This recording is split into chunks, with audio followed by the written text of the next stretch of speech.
Welcome back to Full Circle Redemption. We're doing our chronological Bible study this year. We're on video 42, week 44, day 287 to day 293. This video is for the week of October 14th through October 20th. We are getting to the end of the four Gospels. And as we're doing our chronological Bible study, we are using a one-year chronological study Bible put out by Tyndale Publishing. It's the New Living Translation. And as I've explained several times before, we're using this translation because it's a kind of a thought-for-thought translation rather than a word-for-word translation. And the purpose of this study, if you've been watching all these videos or if you haven't, and this is your first one, the purpose of this study is to get the big picture of God's redemptive work from Genesis 3 all the way to Revelation 21. So to understand the big picture of what God is doing. So we don't get really into the nuts and bolts of the teachings and how we apply these things to our life, because you should use more of a word-for-word translation for that. You should really go and use like a New American Standard Bible, a Legacy Standard Bible, King James, New King James. You should use one of those more word-for-word translations when you're really getting into the nuts and bolts of applying Jesus' teaching that we're reading right now, applying those to your life. The purpose of this video series we've been doing this year is to get the big picture of what God is doing, redeeming the earth, redeeming people, and what he's doing to correct Adam's disobedience in Genesis 3. And as we get closer to the end, we've hit on it several times in several videos, he's also undoing the work of Satan. Satan's been deceiving the world ever since he got here, been pulling people into sin. And as we progress through the Bible, God is working at putting Satan away for good. And this earth will pass away, and there will be a new heavens and new earth recreated in the way that God designed it. And this is the redemptive work of us and this world that we're living in during that we have in our Bible right now. We're getting towards the end of the Gospels. This Bible puts them in chronological order, and there's a lot of different takes on the chronology of the Gospels. Basically what that means is you take the four Gospels and you try to align them so that it makes like one story, okay? And then some of those stories overlap, some of those passages overlap and are the same, and some aren't. Someone that's writing a chronology, like whoever put this chronology together from Tyndale, they're trying to put those events that happened in the Gospels, and the thing in for this case the whole Bible, trying to put those in an actual logical chronological order.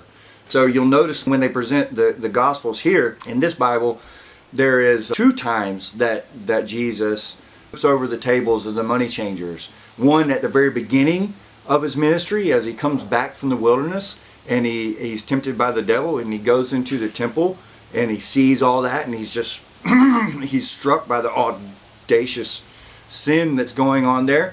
And then there's another one that we're going to be reading shortly. The week before his crucifixion, he comes back and he does it again.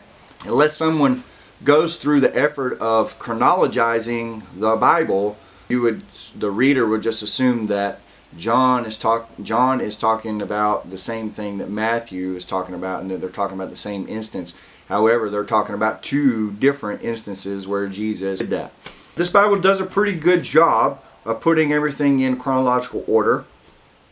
Recently, we read about the Sermon on the Mount. We read about the feeding of the 5,000, the feeding of the 4,000, and now we've come to a place where Jesus has announced that he is going to suffer and he's going to face affliction, and his disciples aren't really understanding what he's talking about.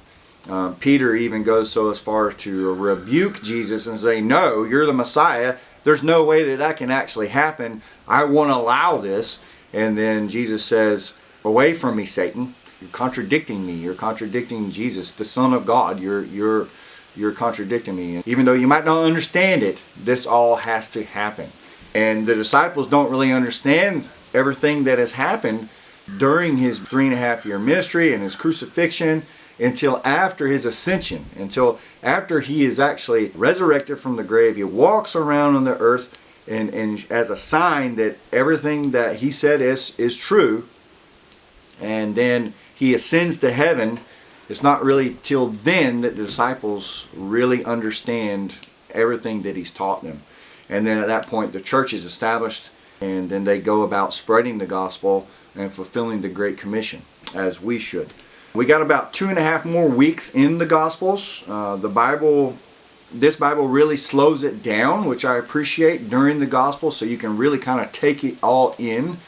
We flew through some of the prophetic books at the end of the Old Testament, and now this Bible really slows down your daily reading when we get to the Gospels. And I really appreciate that, because it allows you to really think through the things that Jesus is teaching. There's a lot to unpack there, and there's no way that we could actually unpack all of this in these few weeks that we're studying the Gospels. You really need to go through with a good word-for-word translation that you understand, really go through and really dissect and understand everything that Jesus is saying and everything that's going on, and put everything into context of the time that they're in. When we get done with this study at the end of the year, go back and read the Gospels again. I mean, now that you know the whole story, you will know at the end of the year, you'll know the whole story of God's redemptive work working out. Go back and read the Gospels and understand specifically what he's saying. And then look at what the apostles write in their epistles, and all the writers of the epistles, and how that relates back to the things that Jesus said, and the things that Jesus said relates back to the Old Testament. Because this is all one story. A lot of people think there's just two separate stories here. There's an Old Testament for the Jews, and there's a New Testament for the Christians. No, it's all for Christians. It's all for Christians. It's all related. It all is connected. It's important for you to make that realization there. So we're going to start this video out in Matthew chapter 18. We kind of went over this very briefly last week, but I wanted to come back and capitalize on it. In Matthew chapter 18, verse 1, it says, about that time, the disciples came to Jesus and asked, who is the greatest in the kingdom of heaven? So the disciples are thinking that, okay, well, who's going to be the greatest amongst us? If we're judging the 12 tribes of Israel, right, as your 12 followers, who's going to be the greatest of us? Who's going to get the best seat at the table? Who's going to be your most highly favored? And then Jesus replies in verse 2. He says, Jesus called a little child to him and put the child among them. Then he said, I tell you the truth, unless you turn from your sins and become like little children, you'll never get into the kingdom of heaven. So anyone who becomes as humble as this little child is the greatest in the kingdom of heaven. Let's picture like a 3 or 4-year-old, really innocent child, pulls him over and says, unless you are as humble as this child, you can never enter the kingdom of heaven, right? And then he says that anyone who becomes as humble as this little child will be the greatest in the kingdom of heaven. And what he's talking about there is we've got to let all this earthly stuff go. We've got to let our pride go.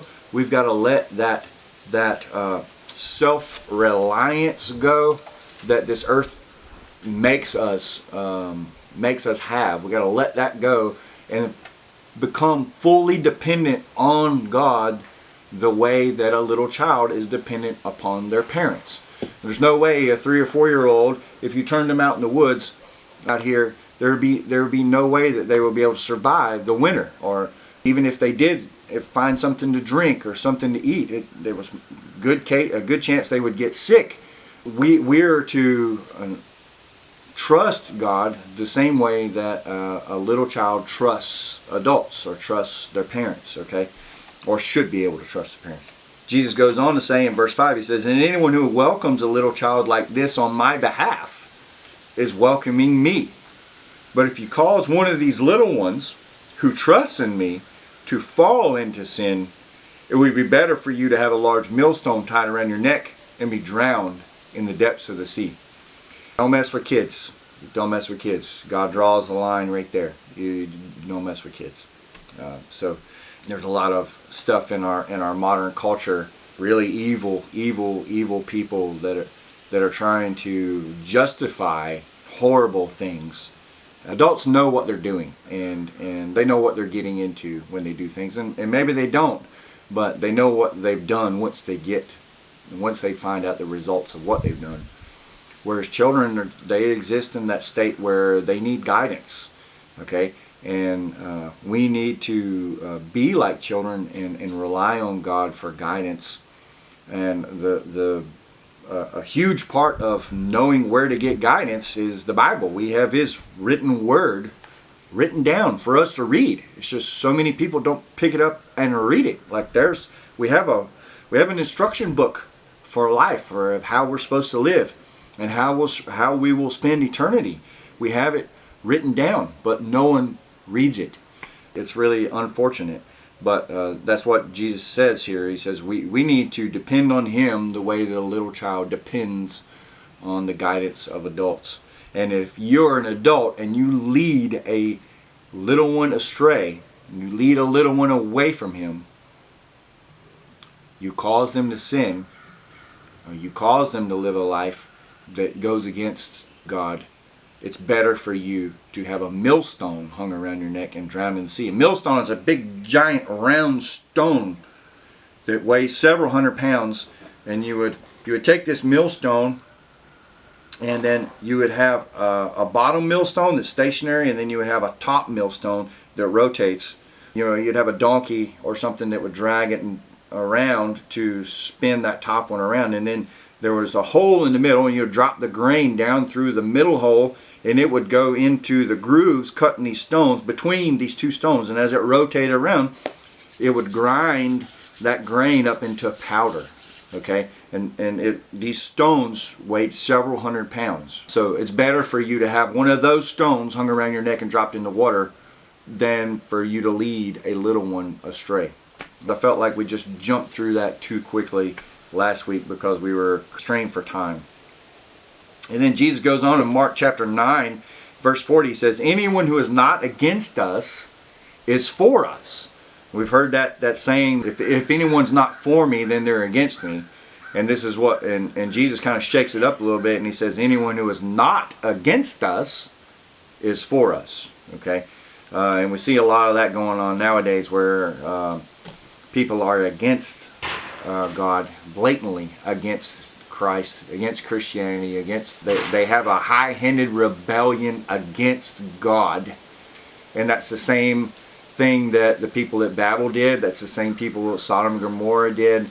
It's how Israel was, northern Israel especially, and He allowed them to all be taken over and destroyed. So that's why there's no temple on the Temple Mount today. It's because Israel rejected the Messiah. But in God's sovereignty, we know that had to happen so that us Gentiles could be redeemed.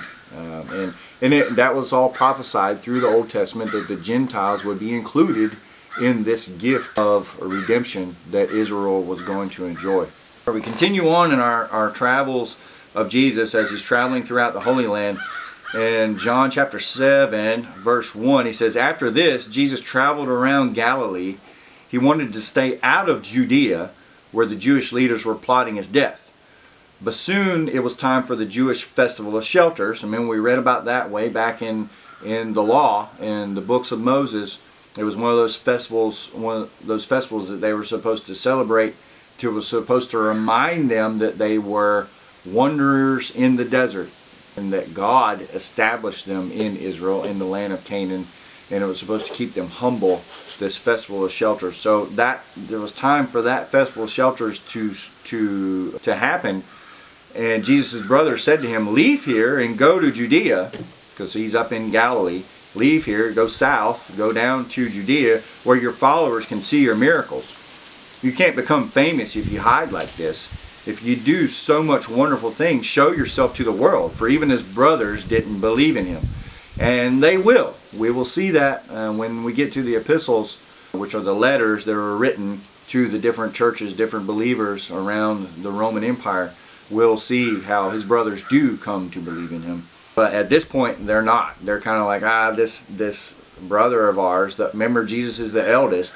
He was born first, and our older brother thinks he's something special, and they're kind of looking at it from this sibling or rivalry kind of thing. In verse 6, Jesus replied, "Now is not the right time for me to go, but you can go any time. The world can't hate you, but it does hate me because I accuse it of doing evil. You go on, I'm not going to this festival because my time has not yet come." After saying these things, Jesus remained in Galilee. He tells his brothers to go on and go to the festival of booths, go down to Judea. And remember, that's their ancestral land. His brothers are trying to egg him on to try to get him to go. And he's saying, no, my time has not yet come. The right time for me to go is not here. He says, the reason why I can't go, basically what he's telling them, the reason why I can't go is because the world hates me because I accuse it of doing evil. And that's why a lot of people today don't like Christianity. They don't like dealing with the Bible because the Bible condemns them for doing the things that they want to do, from living the way that they want to live. And because we're born into sin, we're born with this sin nature. We don't have to choose to sin. We just do it. We just do it without thinking about it. We're just living in it. And it takes God reaching down and grabbing us and getting our attention for us to realize that we have to live a different way. And it's those people that submit to that that can begin to live in a way that they're supposed to live, in a God-honoring way. Here, his brothers just aren't understanding that, and so he remains in Galilee. And he says, as the time drew near for him to ascend to heaven, so that time is coming. So Luke's writing this in the future, looking back to the time that he was going to ascend to heaven. Jesus resolutely set out for Jerusalem. So he knew the time was coming near, and now Jesus, in God's providence, he knows, okay, these different things have to be orchestrated. These different people have to do these things. They have to get to this point in their ministry, or they have to get to this point in their belief, or in their non-belief, for the crucifixion to happen, and for Pilate to be in the right place, and Herod to be in the right place. Because Pilate's primary place was not there in Jerusalem. He was only there for the Passover. He was there because it was a Jewish holiday. Pilate's primary place of residence was in Caesarea Maritima, which is over on the Mediterranean. So he has to wait for everything to be just right. Jesus has to wait for everything to be right so the events of the crucifixion can play out in the way that they're supposed to. So it says, Jesus sent messengers ahead to a Samaritan village to prepare for his arrival. But the people of the village did not welcome Jesus because he was on his way to Jerusalem. Remember that the whole Samaritans didn't get along with the Jews. The Jews looked down on the Samaritans because they were kind of like half-breeds, mixed up people, and their ancestors had worshipped, false idols there in Samaria, which was the capital of the northern kingdom. So there was this whole kind of rivalry between there. Verse 54, when James and John saw this, they said to Jesus, Lord, should we call down fire from heaven to burn them up? But Jesus turned and rebuked his disciples, and so they went on to another village rather than going to that village in Samaria. So we pick back up in John chapter 7, verse 10. It says, but after his brothers left for the festival, Jesus also went, though secretly, staying out of public view. So him and his disciples have moved down there, and his brothers don't know that he's actually gone there, and he's there secretly. Verse 11, the Jewish leaders tried to find him at the festival and kept asking if anyone had seen him. And there was a lot of grumbling about going among the crowds. Some argued he's a good man, but others said he's nothing but a fraud who deceives the people. But no one had the courage to speak favorably about him in public, for they were afraid of getting in trouble with the Jewish leaders. So now even the general public now knows that the Pharisees and Sadducees are out to get Jesus at this point, and they're afraid to publicly proclaim that he is who he is, that they know who he is, that he's the Messiah. Verse 14, then midway through the festival, Jesus went up to the temple and began to teach. So he's just like, okay, I'm here. So he goes up to the temple, right in the middle of the Sadducees, right in the middle of the Sanhedrin, which is the legal council that's there. And it says the people were surprised when they heard him. How does he know so much when he hasn't been trained? Now remember, Jesus wasn't a Pharisee. He wasn't a Sadducee. He wasn't trained in the law at all. But he knew it really, really well. Well, because he was the Word, and he wrote the Word through the earthly writers. So, of course he knows it. He is the Word. He's the embodiment of the Word. Verse 16, so Jesus told them, my message is not my own. It comes from God who sent me. Anyone who wants to do the will of God will know whether my teaching is from God or is merely my own. So anybody that wants to do what it is in the Word will know whether it's from God or not. Those who speak for themselves won't glory only for themselves, but a person who seeks to honor the one who sent him speaks truth, not lies. Moses gave you the law, but none of you obeys it. In fact, you're trying to kill me. So he just calls them out. The crowd replied, you're demon-possessed. Who's trying to kill you? They're denying it publicly. Verse 21, Jesus replied, I did one miracle on the Sabbath, and you were amazed. But you work on the Sabbath too. And when you obey Moses' law of circumcision, so remember it was Abraham who first received this command for circumcision of the sons, right? And that's the sign of the Abrahamic covenant. They wear it on them. The rule was that they have to be circumcised on a specific day. And Jesus is making the point here that even though that day, because your child is born 8 days earlier, even though that day falls on the Sabbath, you still circumcise the child on that day, even though that's considered work by the law. So even you don't obey the law. So he just pokes holes in their hypocrisy that the Sadducees and the Pharisees have. Verse 23, for if the correct time for circumcising your son falls on the Sabbath, you go ahead and do it so as not to break the law of Moses. So why should you be angry with me for healing a man on the Sabbath? Look beneath the surface so you can judge correctly. Right? Look beneath the surface of the law, because what he's really after is the heart of man. John chapter 7 verse 37, this is a key piece of information we're going to hold on to until we get to the end. All this is going to come into play when we get to the end in Revelation. It says, on the last day, the climax of the festival, so it's the festival of booths, Jesus stood and shouted to the crowds, anyone who is thirsty may come to me. So he stood up, shouted to the crowds, anyone who is thirsty can come to me. Anyone who is thirsty may come to me. Anyone who believes in me may come and drink. For the scriptures declare rivers of living water will flow from his heart. When he said living water, he was speaking of the Spirit, who would be given to everyone believing in him. But the Spirit had not yet been given because Jesus had not yet entered into his glory. Jesus had not ascended yet. The day of Pentecost hadn't actually come. The Spirit hadn't descended on believers at that point in time. John chapter 7, verse 40 through 53, we've got a Pharisee named Nicodemus who tries to stick up for Jesus very subtly amongst all the other Pharisees and Sadducees there, and then they just totally turn their back on him and say that, are you from Galilee too? So they show him real quickly that hey, we can condemn you just as easily as we can condemn Jesus. John chapter 8, this is an important passage here. Verse 1, it says, Jesus returned to the Mount of Olives. And remember, across the valley of Kidron, in the bottom of that is the brook of Kidron. Across the valley, over on the east side, is the Mount of Olives. So if you're standing on the Mount of Olives, you can look across the Kidron Valley and see the temple. So he's over on the east side. So he returns to the Mount of Olives. And Jesus and the disciples will come back to the Mount of Olives over and over. This is kind of like their little assembly point where they go and he goes and he teaches and he spends time with the disciples there. And so he returned to Mount Olives, but early the next morning he was back again at the temple. So he goes back across and back up through. And to do that, usually they would go down and then come up through the southern portion of the city up to the temple there. A crowd soon gathered, and he sat down and taught them. As he was speaking, the teachers of religious law and the Pharisees brought a woman who had been caught in the act of adultery. They put her in front of the crowd. Teacher, they said to Jesus, this woman was caught in the act of adultery. The law of Moses says to stone her. What do you say?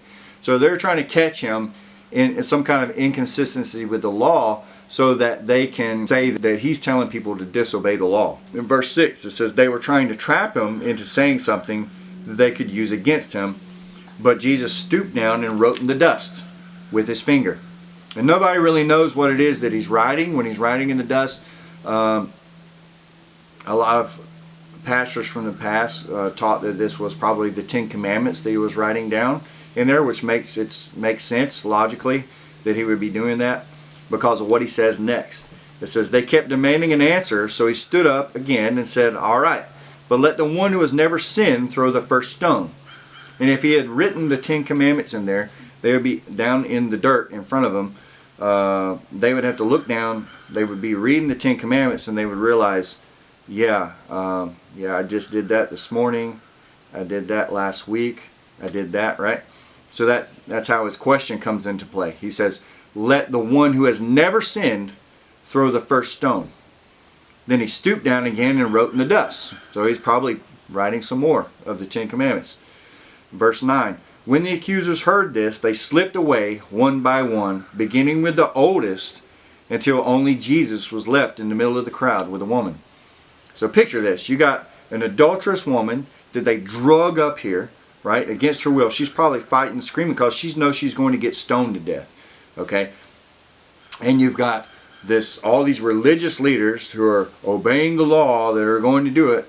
They're observing the law, and then they want to bring the situation to Jesus to test him, to see if they can find some kind of inconsistency in his teaching, and then publicize it because there's all these other people around. This crowd is gathered around, and they want to publicize that to this crowd to make him, to illegitimize him. Okay, and then Jesus writes the Ten Commandments or whatever he wrote in the ground or in the dirt there, and then they read it.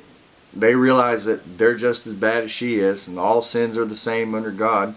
Starting from the oldest, they dropped their stones and walked away, and all that was left there was Jesus and this woman laying there on the ground, surrounded by this crowd of witnesses.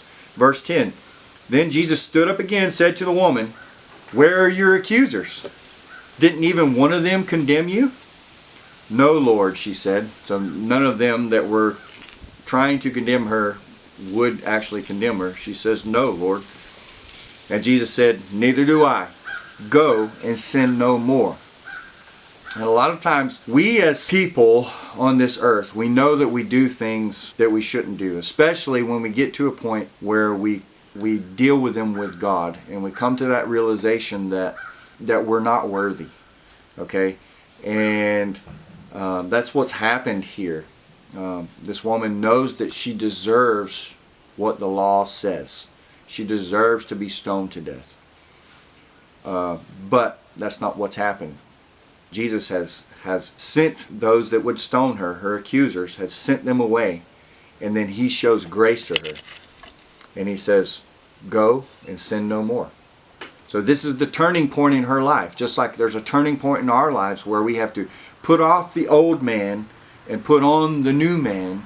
Okay, this is that turning point in her life. And what does he say? It's very simple. Go and sin no more. That's it. Move forward with your life and live a godly life thereafter. And stop doing these things that your old self, that the old man was doing. Just kind of highlighting a lot of quick passages here as we move through to where we're trying to be for our main lesson today. John chapter 8, Jesus says, I am the light of the world. If you follow me, you won't have to walk in darkness because you will have the light that leads to life.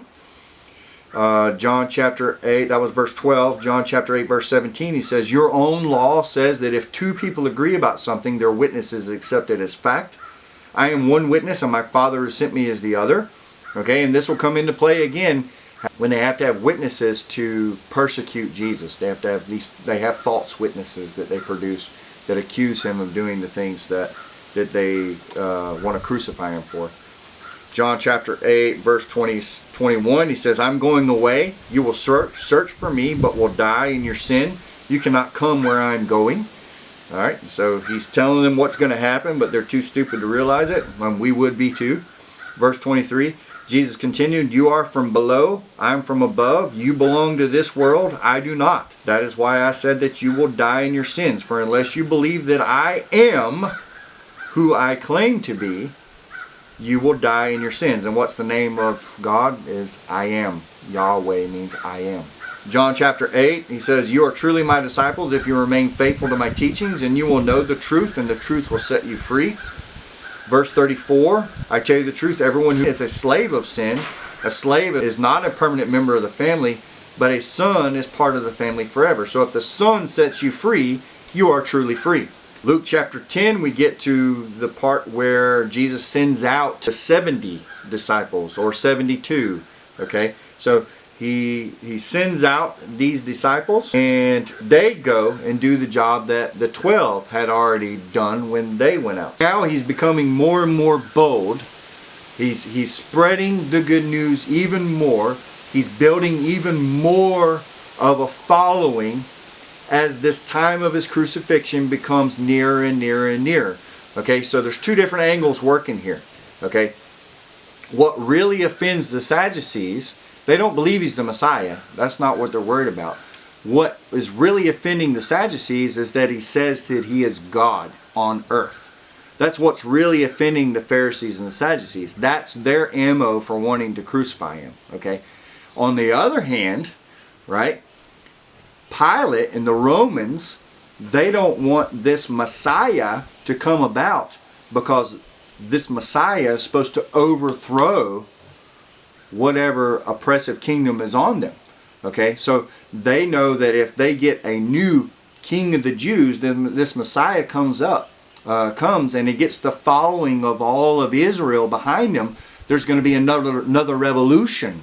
All right, and this Messiah is going to be the king of the Jews, and he's going to overthrow Rome. And Rome can't allow that to happen, especially Pilate can't allow that to happen, because it'll be Pilate's head if he does allow that to happen.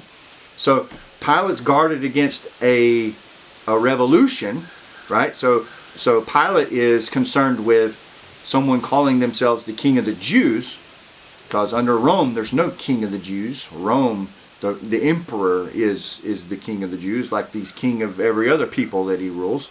Okay?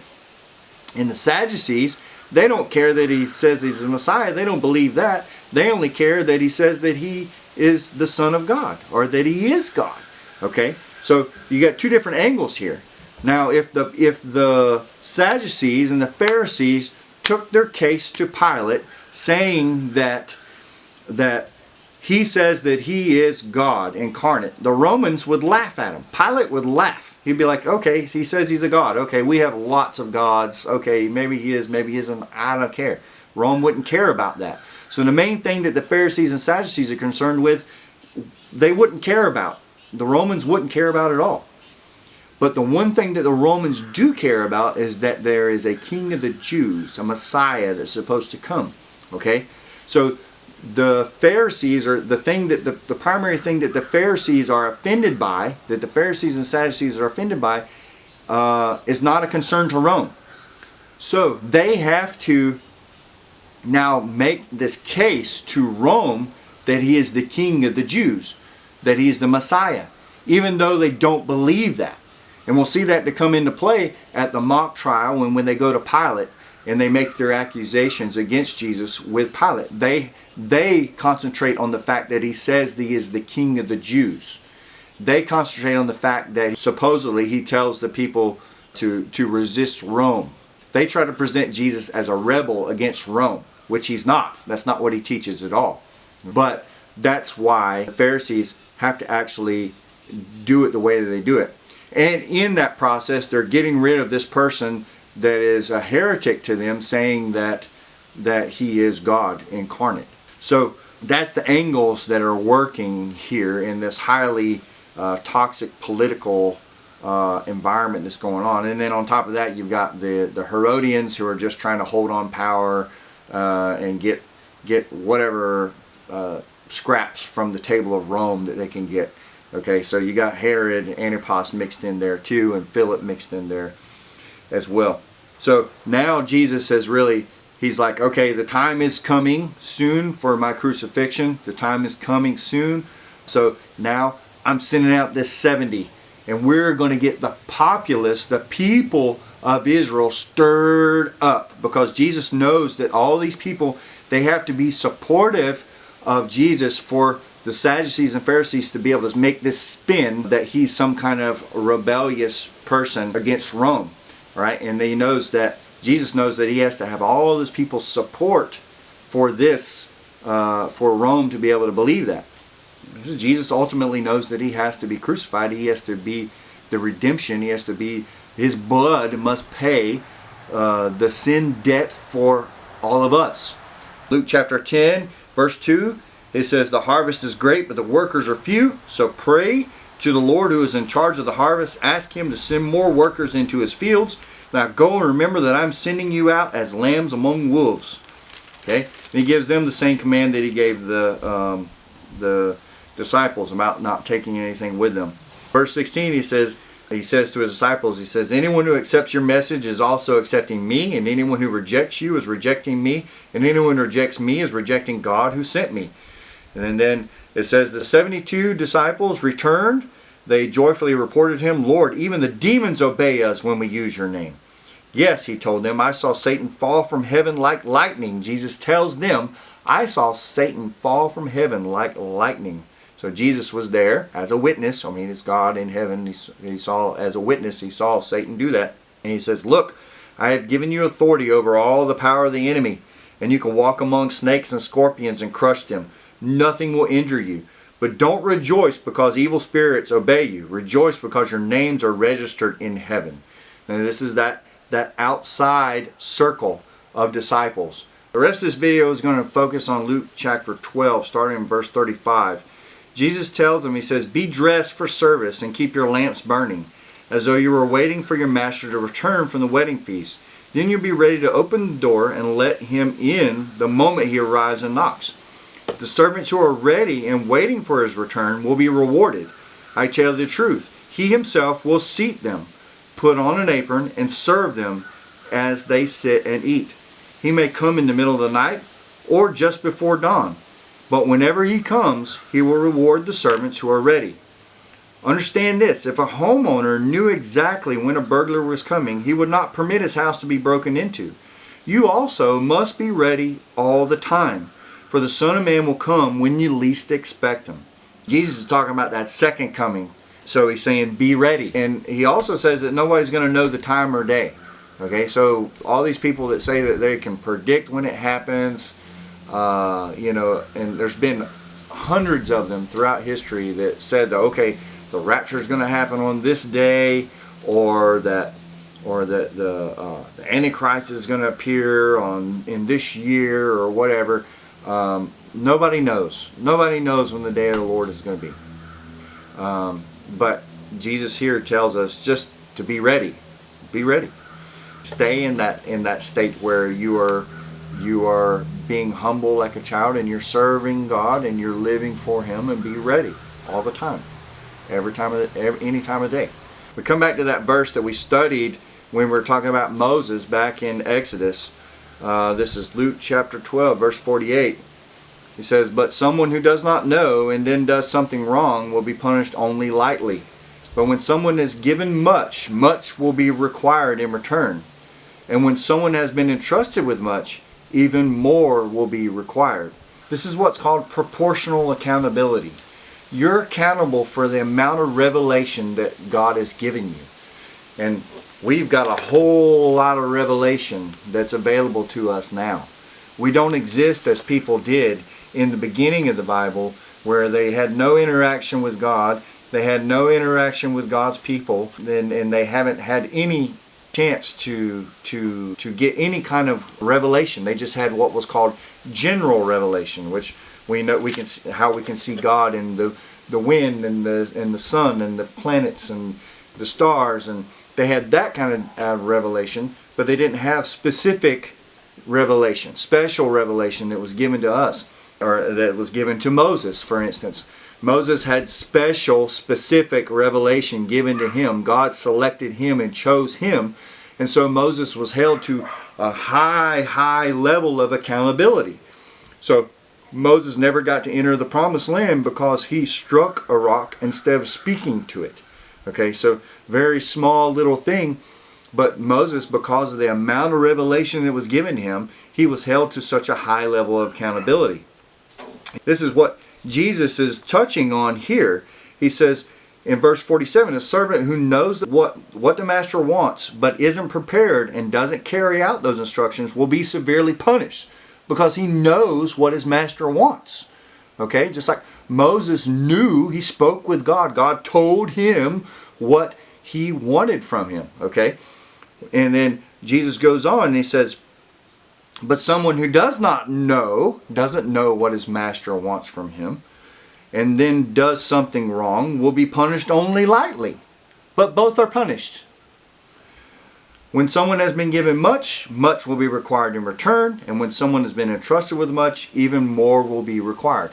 How much revelation have you been provided? That right there. If you choose not to read it, that's on you. It's really on you. It's between you and God. But the amount of revelation that you have available to you surpasses anything that the common person during Jesus' time had. If you were just a commoner who had never interacted with that, you didn't have any amount of revelation. You just had the law, which was guarded by these Pharisees and Sadducees who had missed the point. They had missed the point, and that's what Jesus is trying to tell them. So in Luke chapter 12, verse 49, Jesus says something very interesting. He says, I have come to set the world on fire, and I wish it were already burning. So a lot of time this verse here gets allegorized as the refining fire that we've talked about several times. Okay, we've talked about how Jesus is this refining fire, or God refines us, and he gets rid of the slag, the impurities in the metal. As remember, we were using silver as an illustration there that was in Proverbs. How the silver is refined, and after all the impurities are removed, then the silver can actually, the pure silver then can be molded into whatever it is that the silversmith, God, is trying to mold it into. Okay, and remember we had talked about that. So a lot of times people will allegorize this verse, verse 49 of chapter 12 of Luke, in that same way, that he's come to set the world on fire to purify it, basically. And he says, I wish it were already burning. And that may be true. There may be some validity to that. But we can't miss the fact that there is a lot of fire in the teachings of God. A lot of fire. And I found 3 different kinds of fire. Where John says, he says, I baptize with water those who repent of their sins and turn to God. But someone who is coming soon, who is greater than I am, talking about Jesus, so much greater than I am not worthy even to be his slave and carry his sandals. He will baptize you with the Holy Spirit and with fire. Okay, so there's that kind of purifying fire that we've already talked about when we were going through the Old Testament, of this refining fire that separates the wheat from the chaff, right? And separates the good from the bad, okay? And we talked about that. So that's the first kind of fire that I found. And then there's the second kind of fire that's associated with the lake of fire, eternal damnation. It gets referenced several times. Up to this point, we've interacted with what was known as the bottomless pit or the abyss. But then there is this lake of fire, the place of eternal damnation also. So that's the second kind of fire. So we had the refining fire that Jesus uses out of allegory that and the Old Testament uses to allegorize the refinement of people, okay? Possibly the refinement of the earth. And then there is the second use, which symbolizes the eternal damnation, lake of fire, where the devil is cast and the beast and the false prophet are cast later on when we get to the end of Revelation. And then there's this third use of fire, okay? And this is that consuming fire. So before we get to the fire, let's go back to Genesis 1 and let's look at how the earth was formed. Genesis 1:2 says, the earth was formless and empty, and darkness covered the deep waters. So there's waters on earth. It is a planet of water. And the Spirit of God was hovering over the surface of the waters. So we've got the Father, the Son, the Holy Spirit, right? Because God is speaking. The Word is Christ. And God the Father is the one thinking. And then you have the Spirit that's hovering over the water. So we got the Trinity there. Okay? And then in chapter 1, verse 9, it says, Then God said, Let the waters beneath the sky, because the waters were separated before that. And then there was a sky, and then there was the sea. And then in verse 9, it says, The waters beneath the sky flow together into one place, so dry ground may appear. So God called the dry ground land, and the waters seas. Okay, so this earth that we're living on now was originally water, and then God caused land, dry land, to form in the midst of the water. Then when we get to Revelation in December, chapter 21, verse 1, it says, Then I saw a new heaven, a new earth. For the old heaven and the old earth, the one that we're on now, formed from water, land that came out of the water, had disappeared. And it says, the sea was also gone. So there's a new heaven, new earth going to be created, and on that earth there will be no sea. Okay? So what happens in between there? Okay, so what happens to this earth? Okay? Well, now we're going to find out. We know this earth was flooded, right? From Genesis chapter 9. We know that God used the flood of this earth. He allowed the water that is restrained back in the seas to come out of its restrictions and cover the land as judgment against this earth. And then we know that we have the Noahic covenant, which the sign was the rainbow. Okay, the sign of the covenant was the rainbow. We know that he made a covenant with all of creation after that, and this is chapter 9, verse 8. It says, God told Noah and his sons, I hereby confirm my covenant with you and your descendants, which were all descendants of Noah, and with all animals that were on the boat with you, the birds, the livestock, and all the wild animals, and every living creature on earth. Yes, I am confirming my covenant with you. Never again will floodwaters kill all living creatures. Never again will a flood destroy the earth. I'm giving you a sign of my covenant with you, with all living creatures for all generations to come. And that sign was the rainbow. So God can't destroy this water planet by using water again. Okay? So how's he going to destroy it if he does destroy it? Okay? Well, let's keep reading. This is a prophecy given by the prophet Zephaniah. Back in Zephaniah chapter 3, verse 8, he says, Therefore be patient, says the Lord. Soon I will stand and accuse these evil nations. For I have decided to gather the kingdoms of the earth and pour out my fiercest anger and fury on them. And all the earth will be devoured by the fire of my jealousy. All the earth will be devoured by the fire of his jealousy. It's a prophecy given by Zephaniah way back in the Old Testament, about something that's going to happen even in our future, right? And it says God will pour out his fierce anger and fury on them, and all the earth will be devoured by fire. Psalm 97 verse 5 says, The mountains melt like wax before the Lord of all the earth. So the mountains will melt like wax. That's another reference we have to like that. We're told in Revelation chapter 8 verse 5, it says, The angel filled the incense burner with fire from the altar and threw it down upon the earth. And thunder crashed, lightning flashed, and there was a terrible earthquake. You think about these incense burners being filled with hot coals, and then what would happen if you took it and you threw it down on something? It would light it on fire. Okay, and those are events that will happen in our future still. Malachi 4:1 tells us, The Lord of heaven's army says, The day of judgment is coming, burning like a furnace. On that day, the arrogant and the wicked will be burned up like straw. They will be consumed, roots, branches, and all. Then we have Jesus saying himself in Luke chapter 12 that he's come to set the world on fire, and he wished it were already burning. And then we have in Revelation 21 saying that the old heaven and the old earth will have passed away, will be disappeared, and the sea will be gone. Peter puts this all together for us in 2 Peter chapter 3.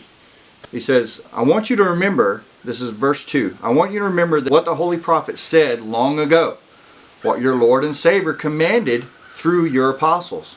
Most importantly, I want to remind you that in the last days, scoffers will come mocking truth and following their own desires.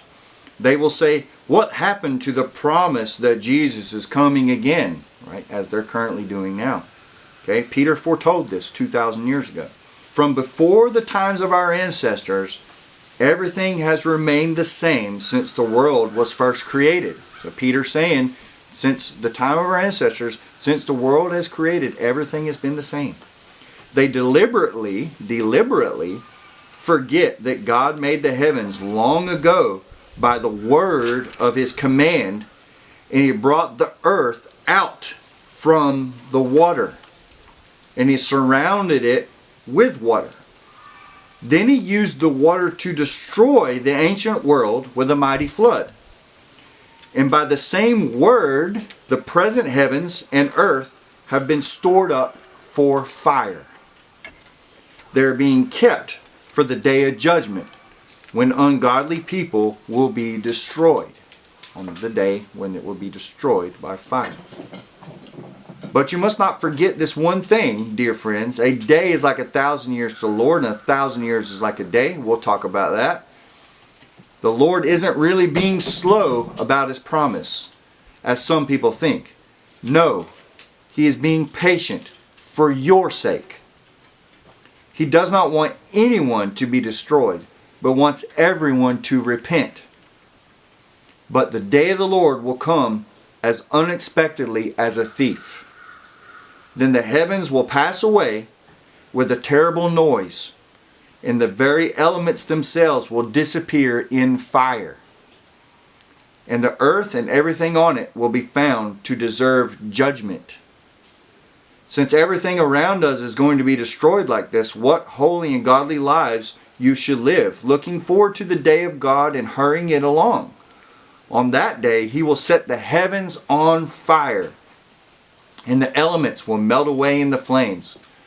But we're looking forward to the new heavens and the new earth He has promised, a world filled with God's righteousness. Peter, talking about this, everything that we've talked about in these last few verses, as we jumped around from Genesis all the way to Revelation, we jumped through the Bible and we looked at all this prophecy about this fire. Peter sums it up here in chapter 3 of 2 Peter. Okay? The earth was formed out of water. The land was formed out of water. The earth was punished by flooding it. And then the covenant, the Noahic covenant was made and said, hey, I'll never flood the earth again. So that can't happen again. And Jesus saying that, hey, I've come to set the world on fire and I wish it was already burning. Okay?